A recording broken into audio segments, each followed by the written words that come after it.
melanjutkan jalannya persidangan di kita menghadirkan saksi dari Doktip.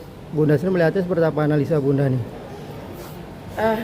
Untuk sidang Nikita Mirzani, saya belum pernah hadir ya. Hari ini saya hadir dengan perkara saya yang lain.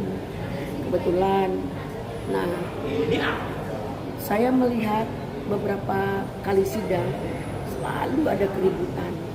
Nah, ini kan karena apa? Karena etik tadi tidak dipahami.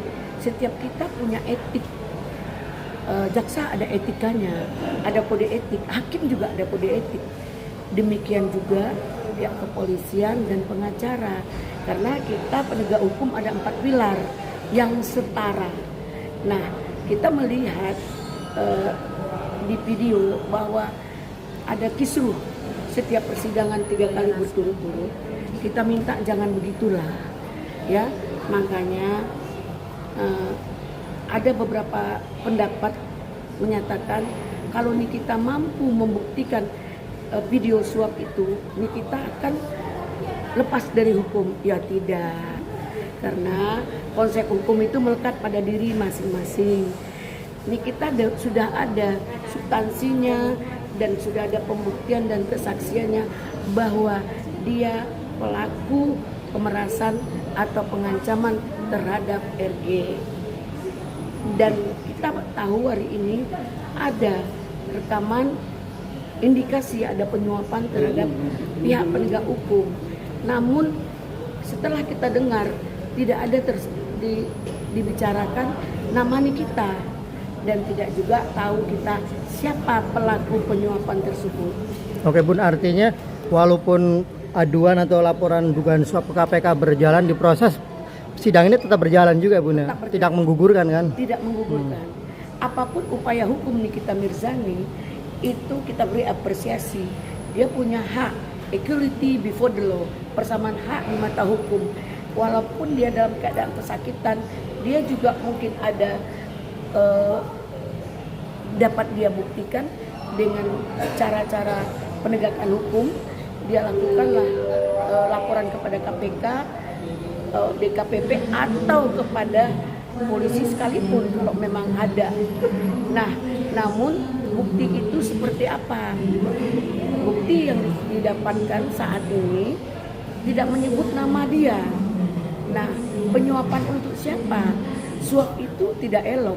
Siapa yang memberi dan menerima suap, hukumnya sama. Ya, itu masuk kepada ranah KPK tersebut. Nah, di sini ada hal yang dikatakan dirugikan. Dua, ada masyarakat atau instansi pemerintahan yang sangat terkait dengan kerugian negara. Di sini siapa yang dirugikan? Oke, Bun. Kemarin tadi kan Bunda sempat menganalisa melihat jalannya persidangan dari pertama sampai sekarang, artinya banyak terjadi keributan. Apa yang menurut Bunda ini nggak patut nih, artinya dipertontonkan nih di ruang sidang? Kejadian apa mungkin yang menjadi sorotan Bunda nih? Tidak adanya etika yang dilakukan oleh pihak kejaksaan. Dulu sama-sama kita tahu jaksa atau hakim yang bersidang itu usianya di atas 50. Jadi dia punya jam terbang, dia punya ritme dalam emosi dan hubungan manusia atau ablum minanas.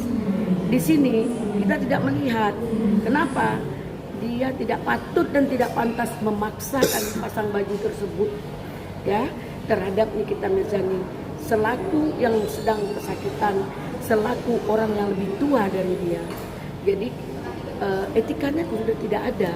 Jangan memelihatkan arogansinya, mentang-mentang kita adalah lagi ini.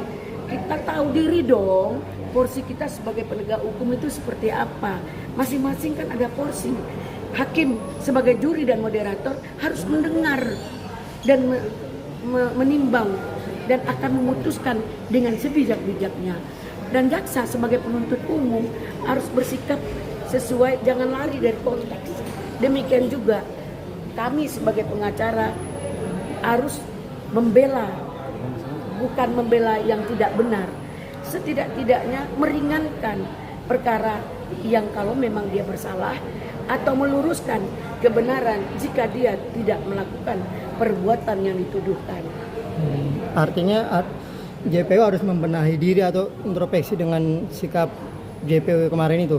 Kami minta kepada petinggi JPU yaitu Jaksa Agung agar dibenahi. Jadi kita sama tahu carut marut hukum saat ini luar biasa, sehingga seksi bahkan terlihat ada indikasi untuk ingin sesuai dengan kehendak mereka, memaksakan kehendak dengan sebuah kepentingan, yaitu mungkin mereka dinilai yaitu ada pembayaran indikasi ya, dan ada juga intervensi dari salah satu instansi, bisa saja. Namun dalam hal ini kita yakin dan percaya hukum tegak lurus, hukum akan mencari jalannya.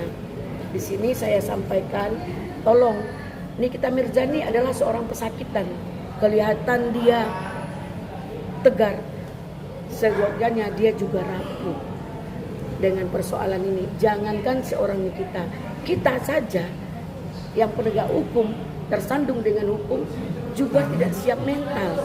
Nah, tolong dipahami itu. Sebagai jaksa maupun hakim, berikan keterangan, kesempatan untuk dia memberikan keterangan yang seluas-luasnya agar hakim tidak salah memaknai putusan ke depannya.